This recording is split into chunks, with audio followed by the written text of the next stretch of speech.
അമ്മ ആയിരിക്കണം നിർബന്ധമായിട്ടും പഠിപ്പിക്കേണ്ട കാര്യം, ഭാവിയിൽ ഒരാളെ കല്യാണം കഴിക്കുമ്പോൾ അമ്മ ബുദ്ധിമുട്ടുന്ന പോലെ നീ അവളെ ബുദ്ധിമുട്ടിക്കരുത് എന്ന് പഠിപ്പിച്ചു കൊടുത്തിട്ട് വേണം ചെയ്യാനായിട്ട്.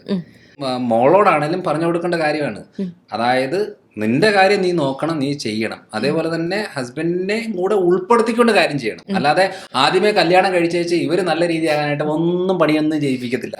ഞാൻ ഭയങ്കര സംഭവം എന്ന് പറഞ്ഞാൽ കാണിച്ചു കൊടുക്കും. കുറച്ച് കഴിയുമ്പോഴത്തേനും പിന്നെ ഹസ്ബൻഡ് ആ ഭാഗത്തേക്ക് എടുക്കത്തില്ല.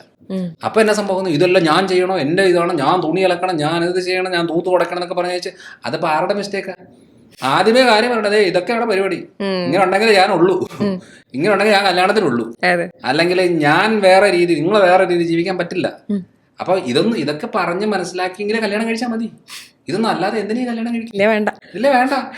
അപ്പൊ ഇതൊക്കെ സംബന്ധിച്ച് ഓക്കെയാണ്. ഓക്കെ, ഞാന് ചോറ് വെക്കുമ്പോ നിങ്ങൾ കറി വെക്കണം, ഓക്കെ ആണോ? അത് അറിഞ്ഞിരിക്കണം. ഇതൊന്നും അല്ലാതിരിക്കുമ്പോഴാ. അപ്പൊ ഇതൊക്കെ ഇപ്പൊ കേൾക്കുന്നവർക്ക് പിന്നെ ഇതൊക്കെ ഒരു പരിഷ്കാരി വന്നേക്കുന്നൊക്കെ പറയും. പക്ഷെ അടുത്ത തലമുറ മൊത്തം ഈ ട്രാക്കിലുള്ളവരാണ്. അവർക്ക് ഇത് മനസ്സിലാവും. കാരണം പഴയ ആൾക്കാർക്ക് മനസ്സിലാവില്ല. പഴയ ആൾക്കാരെന്ന് പറയുമ്പോൾ അയ്യോ ഭർത്താവിന്റെ കാലം തൊട്ടിരിക്കുന്ന ആൾക്കാർ, അവർ തൊഴിച്ചാലും ഓക്കെ, തെറി പറഞ്ഞാലും ഓക്കെ, അവരുടെ ഭാഗത്തു നിന്നുള്ള എന്ത് പ്രശ്നത്തിനാണെങ്കിലും നമ്മൾ അനുഭവിക്കുക, ഇതൊക്കെയാണ് അവർ വിചാരിച്ചു വെച്ചേക്കുന്നത്. ഇപ്പം മാറി, ഇപ്പൊ ട്രാക്ക് മാറി.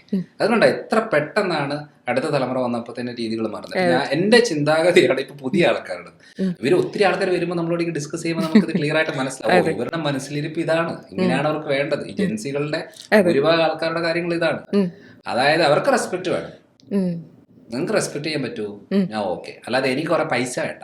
നിങ്ങൾ കുറെ പൈസ തന്നു, അല്ലെങ്കിൽ എനിക്ക് വലിയ കുടുംബം, വലിയ സംഭവം ഒന്നും വേണ്ട. അതൊന്നും നോക്കിയിട്ട് കാര്യമില്ല. നമ്മൾ അങ്ങോട്ടും ഇങ്ങോട്ടും മ്യൂച്വലി റെസ്പെക്റ്റഡ് ആയിട്ട് നിൽക്കുവോ ജീവിക്കുവോ, ഓക്കെ, അങ്ങനെയാണെങ്കിൽ മുന്നോട്ട് പോകാം. ഇല്ലെങ്കിൽ ഇല്ല. ശരിക്കും പറഞ്ഞാൽ അതാണ് കറക്റ്റ്.